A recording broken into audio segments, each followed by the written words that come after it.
deluge of orchestral power. And back in the exposition, when we heard this, I mentioned its connection to the murky introduction to the first movement. And now the connection is even more clear, since this is practically a direct quote of this from the introduction. The dominant chord, F dominant chord, with that ominous G flat on top.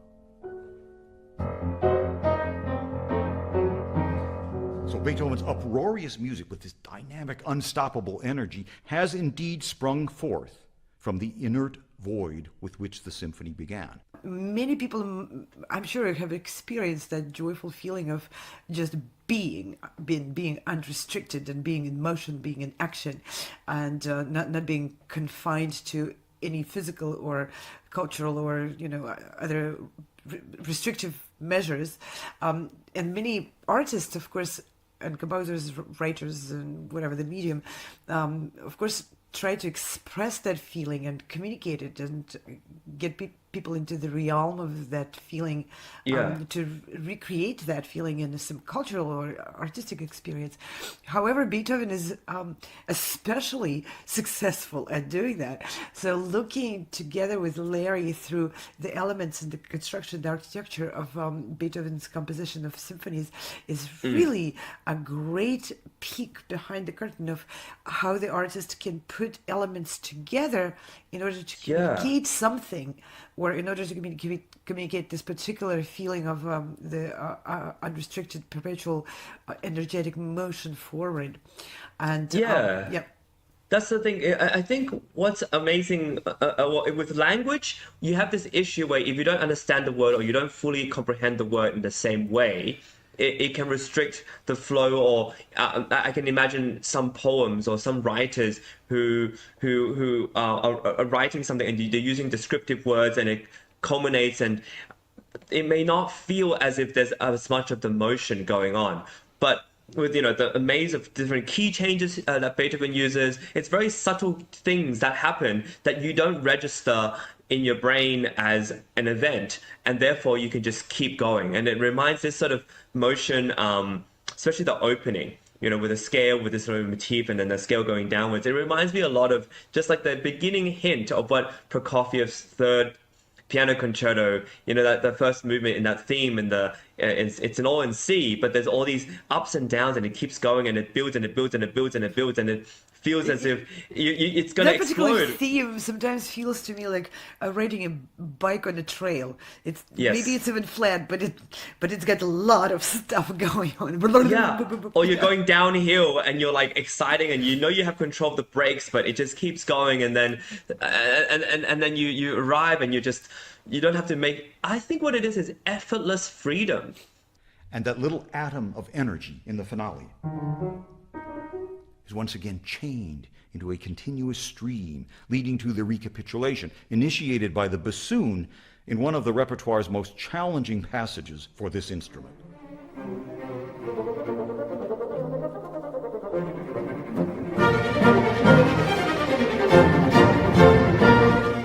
One wonders how the bassoonist in the first performances of this symphony ever coped with this.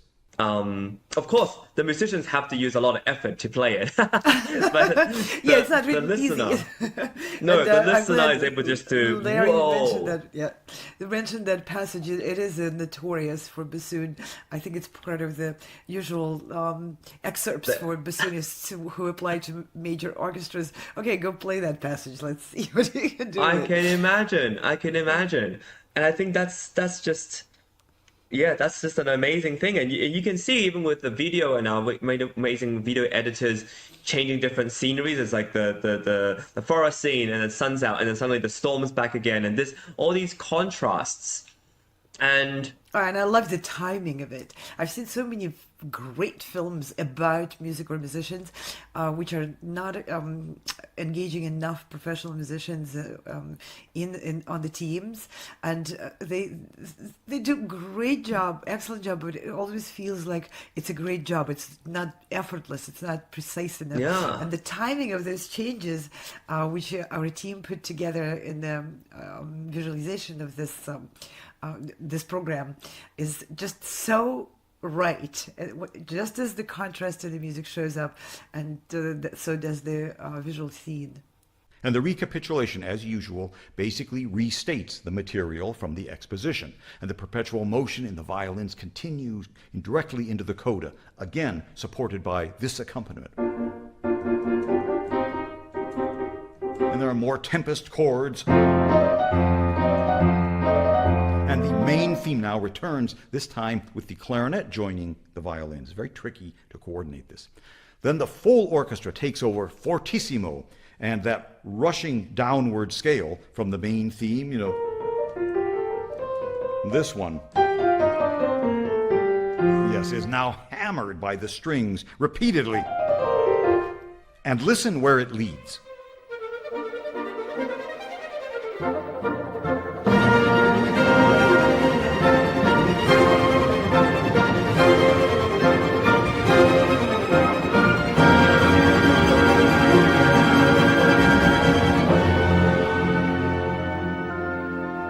Done it again. This is the fourth symphony in a row. We're close to the end of the symphony. In the finale, there is a big pause, a big fermata, a held note based on a dominant chord. So here the music grinds to a halt with that big seventh chord, but with the flatted note, the G flat on top, which finally settles here. But again, the same dark tonality from the introduction of this symphony is always present. But the energy and the animation, the life force of this music cannot be stopped.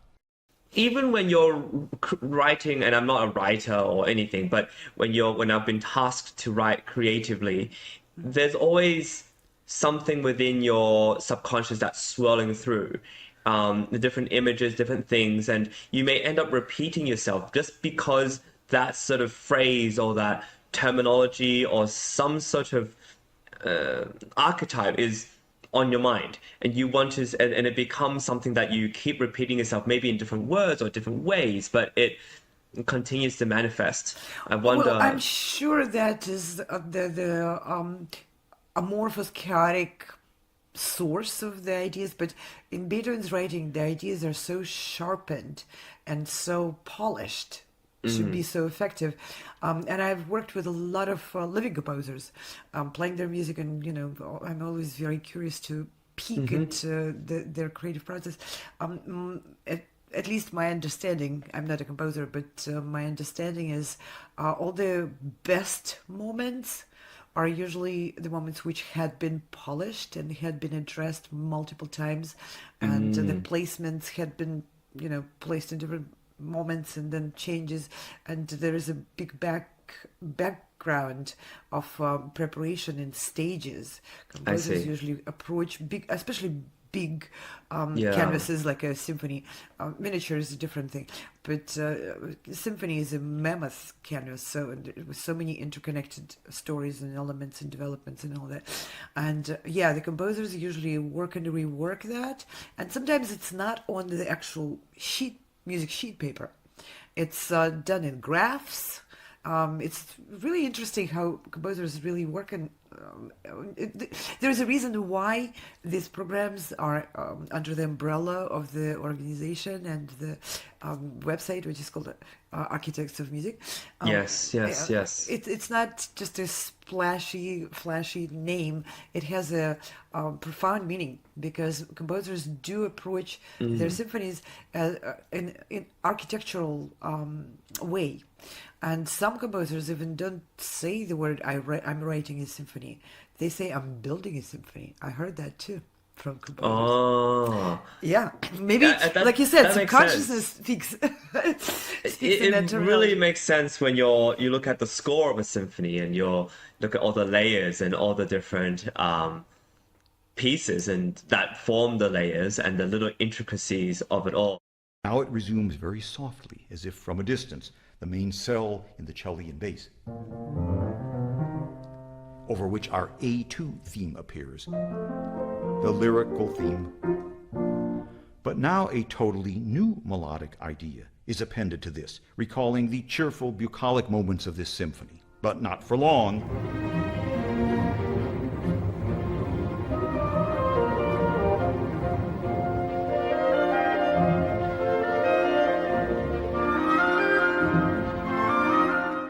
That lovely new theme. And I imagine some of you have been saying, why does he keep talking about Haydn?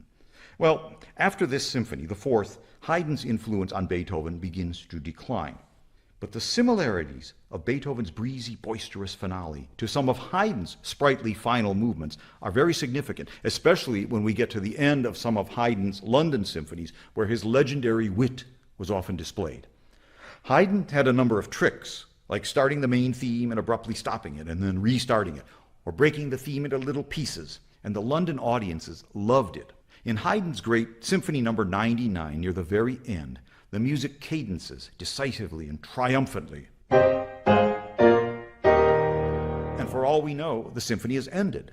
But after a pause, the orchestra resumes with the main theme, which is this. But at a much slower tempo.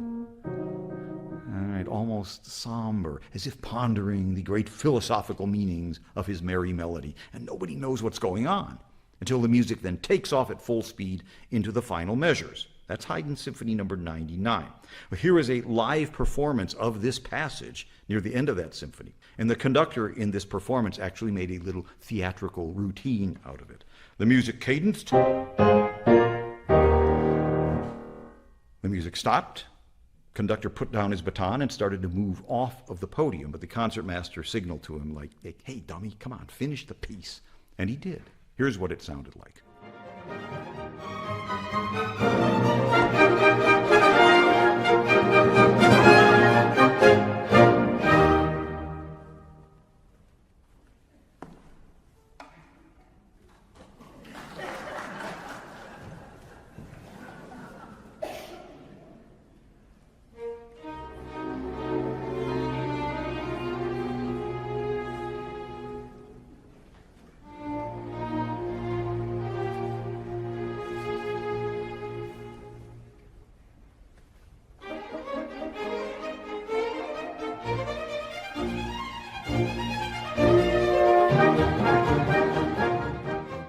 There's a way in which he attributes a lot of what we just heard to the predecessor, Haydn, who I think is really important in Beethoven's influence and his growth, and it's really wonderful. I mean, one of these days, I'm sure we'll do sort of a symbolic look chronologically on how Beethoven was influenced, and we can see Haydn's influence even more, and then how Beethoven finds his way, especially all the way to the Ninth Symphony. But it's just this idea that nothing happens out of accident in a way with Beethoven's music. Everything is constructed, and you can see a lot of the time how all this is manifest.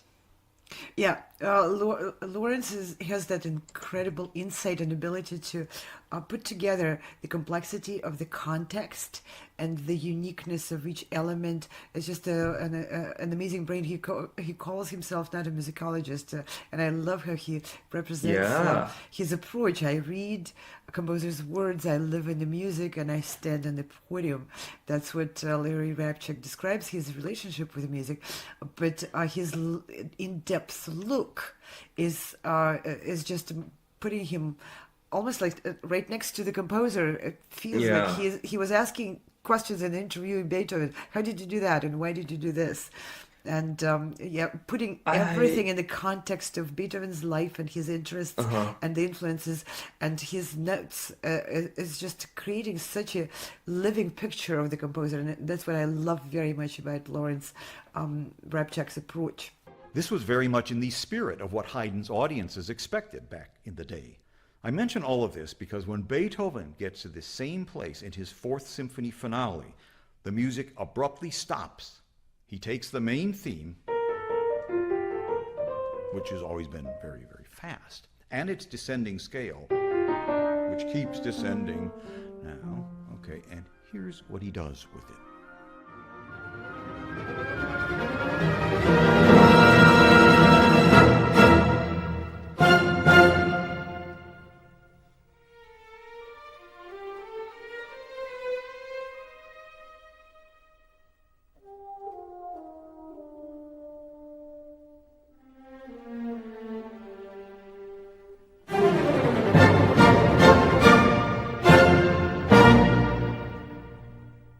And so, with a clear tip of the hat to his illustrious predecessor, Beethoven concludes his great but underappreciated Fourth Symphony in thrilling fashion. And music is a very personal experience because it doesn't have the words attached to it or concepts. It only has the sound structures. Basically, you're shaping the sound. It's like water. Everybody's swim is their own.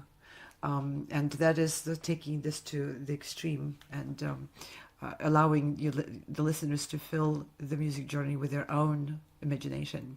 And do you think that the Haydn's and Beethoven's fascination with, the sun, the planets, science, and that cause for them to have this idea, or do you think it's more to do with the fact that they're in nature and you hear the sounds of nature, which are probably very purely abstract? They're not organized, and they not by man, it's at least. Not exactly, yeah, not by man. I mean, they have their own sense of organization. So where does that fall in? Does pure abstract music replicate, in your opinion, more of the science behind suns and planets, or the movements, or is it more to do with nature, or is it the same thing, really?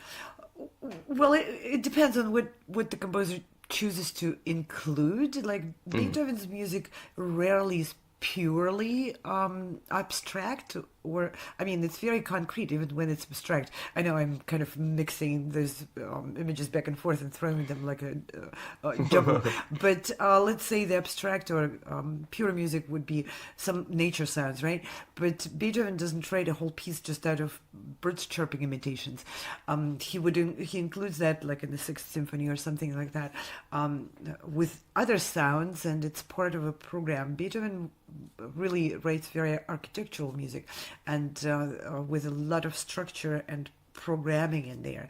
So that's probably what Lawrence meant, that the Fourth Symphony is occupying the middle ground between the pure music and the purely programmed music.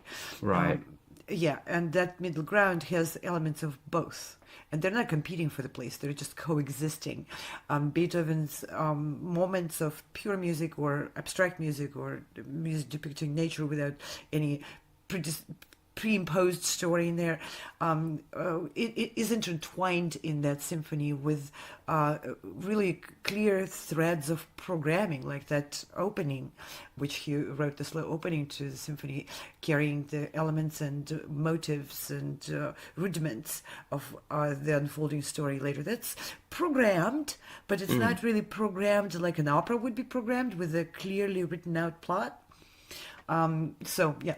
Yeah, because I think the introduction for me serves as more of closer to what would be abstract music. It's for the sake of getting us into this sound realm, and it may serve some sort of narrative purpose, but not really. It's not really until you get to the proper part of the first movement where you feel like, oh, there's emotion, there's something happening, there's announcement, there's something, and of course it's that which sets up everything else. But right, and Beethoven is, it's a common opinion which I share, that Beethoven is a master of development.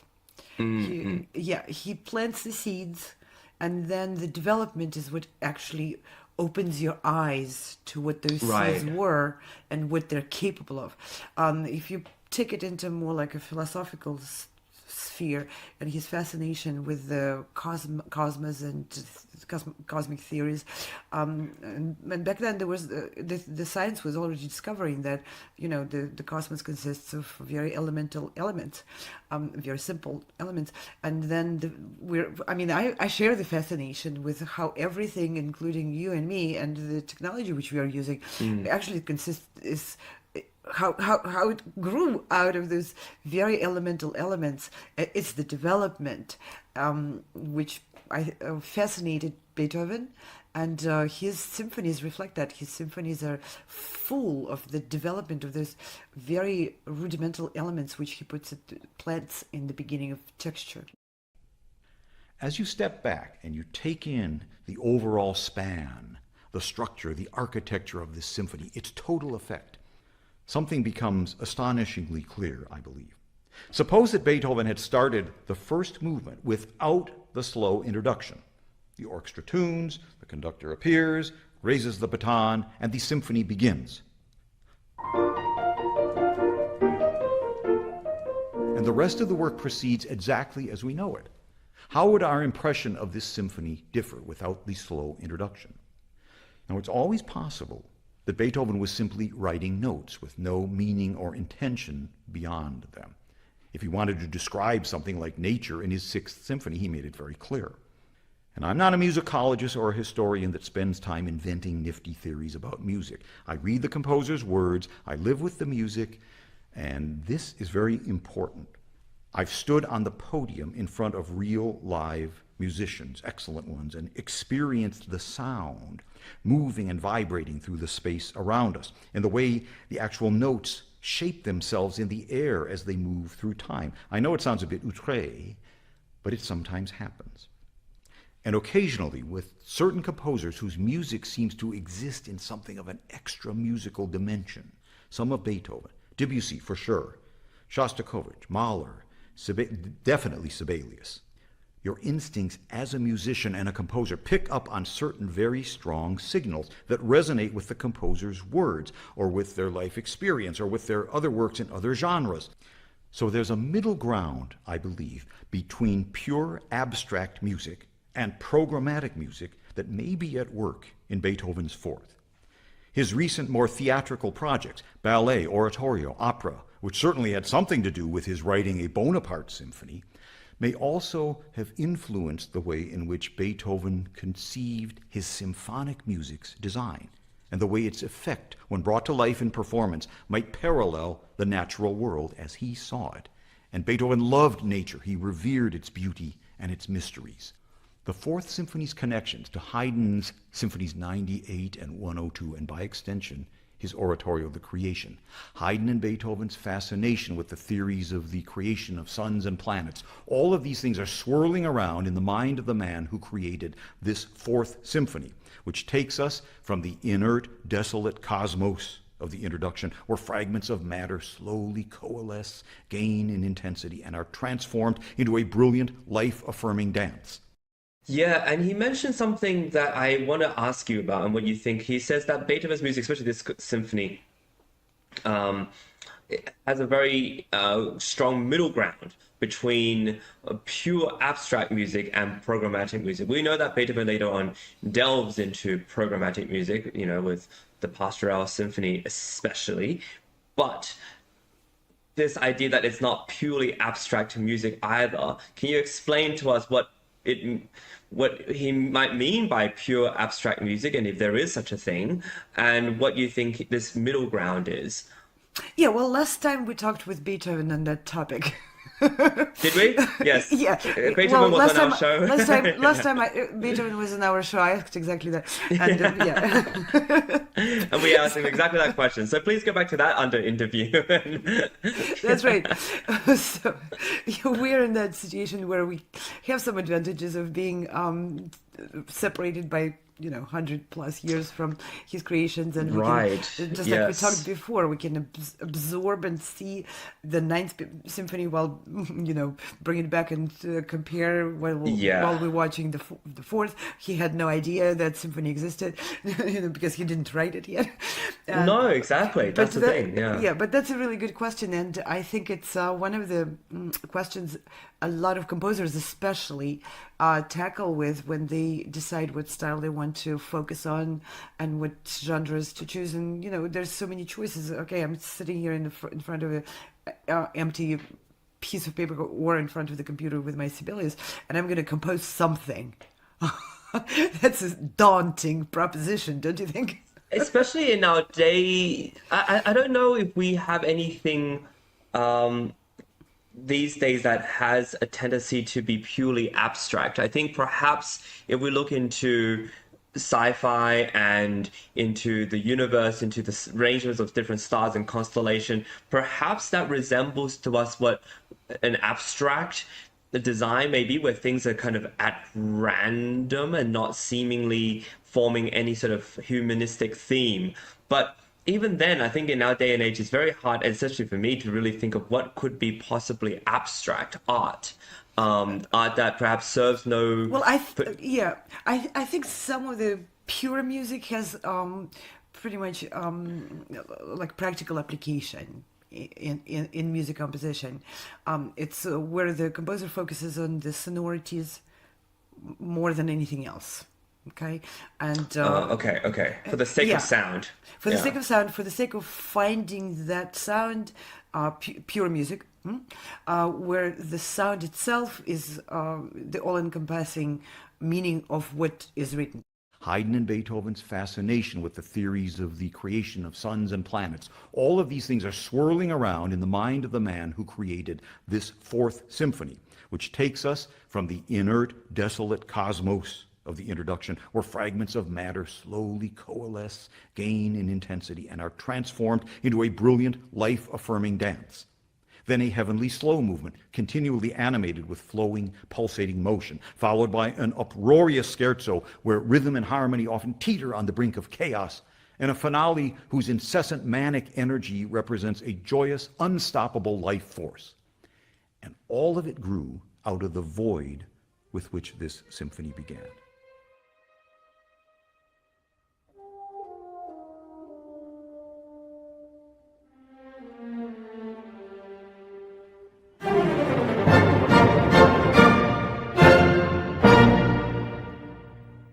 And Beethoven's amazing ability to create and harness energy in his music, to concentrate and distill its essence, leads directly to the next work in this series. I'm Lawrence Rapchak, and thank you for listening.